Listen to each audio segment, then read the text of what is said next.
soal jumlah, pada prinsipnya kalau kita lihat dari tren lainnya, memang ada turun naik. Di level kasus ada kenaikan, tapi di level tersangka itu ada penurunan. Tapi secara garis besar, kita lihat tren lainnya itu sebetulnya agak sedikit rata. Jadi boleh dikatakan tahun ini agak stagnan soal penindakan dalam pemberantasan korupsi. Yang kedua, soal perbandingan tersangka juga kita melihat ini berbanding lurus dengan tahun kemarin atau semester sebelumnya. Yang ketiga, total potensi kerugian negara ini ternyata sebanyak 2,5 triliun atau sekitar 67%. Ini terjadi di kementerian. Jadi kalau misalnya kita katakan kasus paling banyak di mana? Di daerah.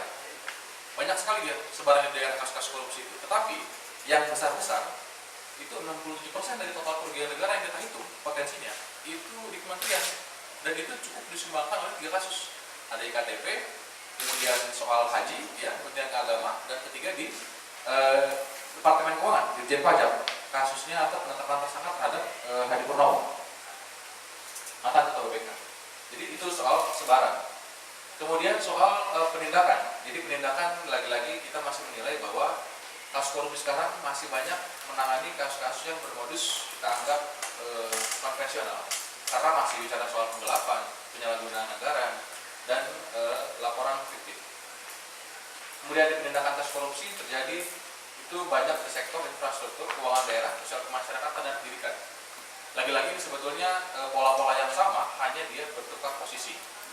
Kalau mau disimpulkan, untuk negara berkembang, hampir semuanya memang korupsi itu ada di level infrastruktur. Hanya saja yang agak mengherankan di Indonesia, ternyata ada korupsi yang dianggap mayoritas terjadi di sektor pendidikan. Karena di negara-negara berkembang lainnya kita belum pernah ya menemukan misalnya kasus-kasus korupsi pendidikan itu menjadi kasus yang paling sering ditangani oleh penegak hukum. Tapi di Indonesia ini yang sedikit membedakan. Kalau negara-negara lain biasanya tadi negara berkembang infrastruktur, tapi di kita ada pendidikan. Kemudian yang berikutnya, kasus korupsi di daerah mungkin mengkhawatirkan kalau kita lihat dari 3 indikator. Indikator yang pertama adalah soal wilayahnya, kemudian yang kedua adalah sektornya, yang ketiga adalah aktornya. Nah, ada 5 sebetulnya, nggak 3 ya, ada instansi sama wilayah penanganan kasus. Jadi kita lihat dari masing-masing posisi ini ternyata keuangan daerah, pemerintahan daerah, kepala daerah, kemudian anggota DPRD, dari instansi DPRD ini menjadi pihak-pihak, sektor-sektor atau wilayah-wilayah yang paling banyak ditangani oleh aparat penegak hukum pada periode Januari sampai dengan bulan Juni tahun 2015. Nah, kemudian soal kepala daerah ini yang kemudian menjadi menarik sekali. Kenapa? Karena peningkatannya sangat signifikan. Semester kemarin misalnya di 2013 itu dari Januari sampai dengan bulan Juni itu hanya ada 11 tersangka tahun 2013. Tahun ini itu sampai 25 tersangka anggota kepala daerah. Nah, ini kita anggap sampai 2 kali lipat meningkatnya, lebih dari 2 kali lipat. Nah, soal faktornya apa, tentu kita harus mengkaji banyak hal ya. Apakah karena kondisi politik dan lain sebagainya, itu yang kemudian masih dalam pendalaman kita. Sementara ini kita masih pada asumsi ya ini terjadi karena biaya politik yang ada di daerah tinggi. Ini konsekuensinya. Kemudian dalam kurun waktu kita hitung ya, karena kita kaitkan dengan momen kemerdekaan misalnya. Ternyata dari kurun waktu 4 tahun saja itu sudah ada sekurangnya 182 kepala daerah menjadi tersangka. Ini baru kita hitung 4 tahun. Gimana kalau kita hitung 4 tahun mundur lagi 8 tahun? Kita mundur lagi misalkan 4 tahun lagi. Ini yang kemudian dalam pandangan kita agak sulit rasanya Indonesia mencapai tujuan kemerdekaannya, mencapai cita-citanya dalam kondisi korupsi yang seperti ini. Apalagi ini fungsi-fungsi strategis. Sekarang sudah ada otonomi daerah sebagai pelaksana, tetapi sekarang lihat faktanya anggota DPRD di daerah juga banyak yang korupsi, tersangka juga tersangka, kepala daerah juga tersangka. Jadi hampir nggak mungkin kita mengandalkan pemberantasan korupsi di level daerah, apalagi mengandalkan pembangunan yang diciptakan oleh kemerdekaan. Jadi saya rasa ini agak sulit sekali dalam kondisi yang seperti sekarang. Kemudian soal jumlah penanganan perkara, kita juga anggap kejaksaan merupakan aparat penegak hukum yang paling banyak menangani perkara. Tetapi lagi-lagi modus dan tangannya masih konvensional. Bahkan sepanjang 6 bulan terakhir, ya, Januari sampai Juni, kita tidak menemukan kejaksaan menangani kasus korupsi yang berpola-pola suap. Beda sama kepolisian. Kepolisian sudah mulai. Terakhir itu kasus Seruyan, Kalimantan. Itu kepolisian melakukan atau menangani kasus-kasus yang bermodus suap. Ini kan kita anggap susah karena kadang-kadang harus ada operasi tangkap tangan, perlu peralatan yang canggih, perlu informasi yang cepat dan akurat. Jadi kita anggap kita mengajak kejaksaan juga bisa meningkatkan kapasitasnya agar dia bisa menangani kasus-kasus yang punya dimensi suap. Walaupun kita perlu apresiasi, ada banyak juga perkara yang ditangani oleh kejaksaan pada semester ini. Nah, kemudian KPK memang pada semester ini hanya menangani sekitar 16 perkara, bukan 15 tapi 16. Tetapi kasus yang ditangani memiliki potensi kerugian negara yang jauh lebih besar dibandingkan dengan kepolisian dan kejaksaan. Ini maksudnya adalah gambar yang ini. Jadi kita lihat dengan 16 kasus, itu potensi kerugian negara yang bisa dikejar oleh KPK itu sekitar 2,8 triliun. Sedangkan yang lainnya misalkan kepolisian dengan 72 kasusnya, besaran kerugian negaranya hanya sekitar 15,76 miliar. Kejaksaan dengan 222 kasusnya itu hanya sekitar 792 miliar. Sedangkan yang suap KPK sampai 67,7 miliar besaran suapnya, potensi ketahuan besaran suapnya. Kepolisian 12,48, ini yang Seruyan. Kemudian kejaksaan itu hampir tidak menangani atau belum, ICW belum menemukan kejaksaan menangani kasus korupsi yang berpola suap pada Januari sampai dengan bulan Juni tahun 2014. Nah, kira-kira itu kesimpulan dari yang bisa kita sampaikan. Nah, untuk merespon dari kesimpulan ini ada beberapa rekomendasi yang bisa kita tarik. Sebetulnya kita ingin memberikan rekomendasi sampai ke level yang paling bawah, kepala daerah sampai ke level DPRD misalnya. Tapi yang jadi soal, banyak sekali kepala daerah yang justru jadi tersangka, banyak sekali anggota DPR yang justru tersangka, bahkan sampai teknis kepala dinas pun jadi tersangka. Jadi kita agak sulit nih mengalahkan mereka. Makanya kemudian kita hanya batasi di kepolisian, kejaksaan, Komisi Pemberantasan Korupsi, dan Presiden. Di kepolisian, kita mengharapkan Polri ya, dengan Sekyu Direktorat Tipikor Mabes Polri ini mendorong Polda bekerja lebih optimal karena mereka punya target. Polda itu nangani 5 perkara, Polres itu nangani 2 perkara. Dan kita juga perlu ingat, anggaran mereka sudah besar sekarang. Kalau dulu misalkan mereka mengeluh, nggak ada anggaran. Terakhir itu sudah di atas 100 juta anggaran satu perkara di kepolisian.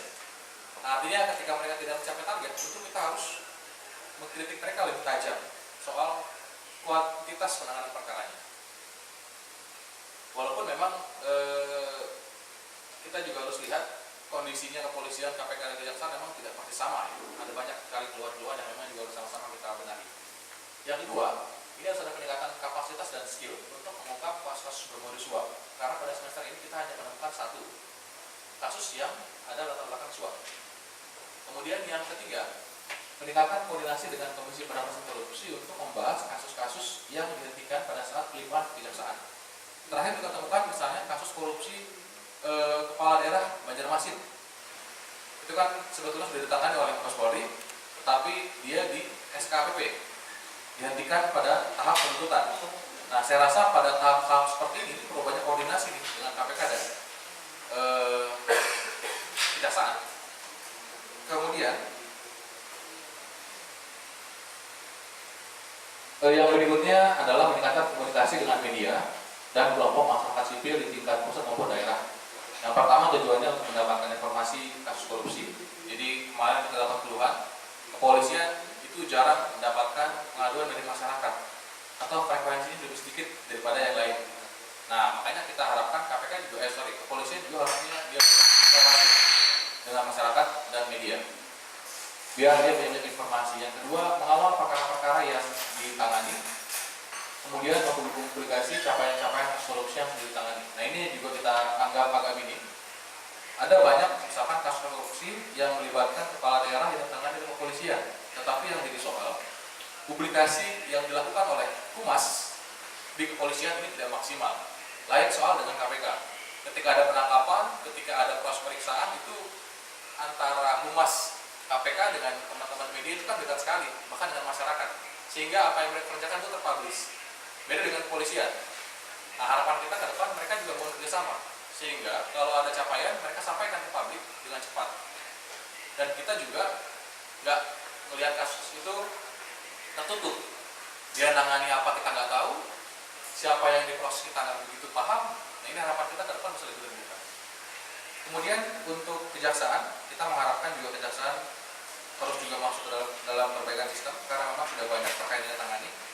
Kemudian juga kapasitas penanganan kasus suap seperti dari kepolisian. Kemudian juga memastikan kasus-kasus ditangani untuk segera diselesaikan, jangan sampai kita dengar-dengar lagi banyak SP3 atau SKPP yang diberikan oleh kejaksaan. Yang keempat, sama seperti kepolisian, membangun komunikasi dengan media dan kelompok konservasi. Kepada KPK, kita mengharapkan KPK juga mengoptimalkan fungsi koordinasi dan supervisi. Ada 3 tugas KPK ini sebetulnya: penindakan, pencegahan, dan korsup. 3 tugas utama ini sebetulnya KPK. Jadi nggak cuma bicara soal bagaimana dia menangkap orang, tapi juga bagaimana dia mencegah dan korsup atau koordinasi dan supervisi. Ini yang agak jarang kita dengar aktivitasnya. Misalnya, apakah berapa jumlah yang dia limpahkan kepada penegak hukum lainnya dan kemudian bagaimana penanganannya. Ini yang kemudian kita jarang mendengar, atau pola-pola kolaborasi yang mereka lakukan. Nah, kita harapkan KPK tingkatkan soal ini. Kemudian juga memaksimalkan fungsi pencegahan. Ada banyak kepala daerah yang sudah dia tangkap, tapi kenapa kok ini berulang? Ada banyak anggota DPR yang sudah dia tangkap, tapi kenapa kok nggak ada kapoknya dan ini terlalu berulang? Berarti perlu ada perbaikan sistem. Jadi ke depan kita rekomendasi sama KPK, dia juga harus memperkuat soal fungsi-fungsi di pencegahan, sehingga tempat-tempat yang sudah dia tangani, tempat-tempat yang sudah dia proses, ini kemudian nggak berulang.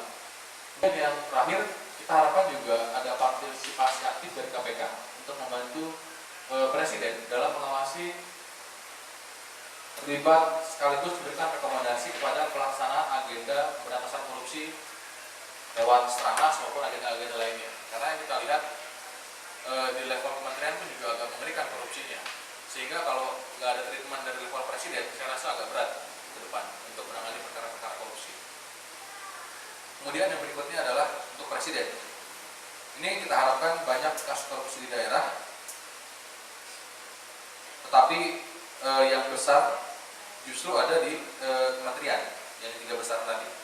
Makanya kita harapkan ini harus ekstra hati-hati, mumpung momentum pergantian Presiden dan pergantian para pembantu-pembantunya, yaitu para menteri-menteri. Nah, kita harapkan mereka dipilih orang-orang yang punya agenda pemberantasan korupsi dan tidak punya rekam jejak yang jelek. Kemudian fungsi pencegahan ini juga kita harapkan ditingkatkan. Kemudian reformasi birokrasi yang dilakukan ini juga harus ada disentuh wilayah-wilayah reformasi di bidang politik atau politisi, karena banyak anggota DPR atau DPRD juga yang terlibat kasus korupsi. Kemudian evaluasi Stranas atau impres percepatan pemberantasan korupsi ini harus ada evaluasi dan sanksi, karena selama ini banyak sekali dia buat Stranas, impres itu diterbitkan, tapi nggak ada evaluasi dan sanksi bagi yang melaksanakan. Kemudian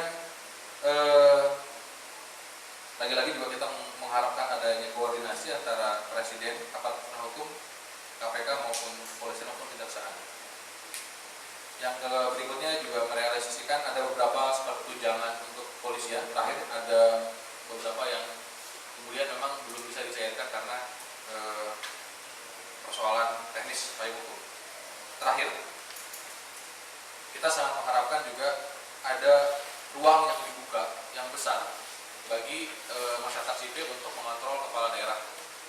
Karena selama ini hampir semua izin, hampir semua kebijakan, kewenangan itu harus lewat kepala daerah untuk yang di daerah.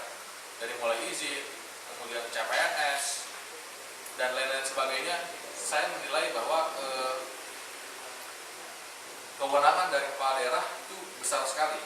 Sehingga harapan kita ke depan ini ada fungsi atau paling tidak ketika pengambilan keputusan kepala daerah tidak sendiri, tidak tunggal. Misalnya dia harus melibatkan pihak-pihak lain untuk menerbitkan sebuah kebijakan.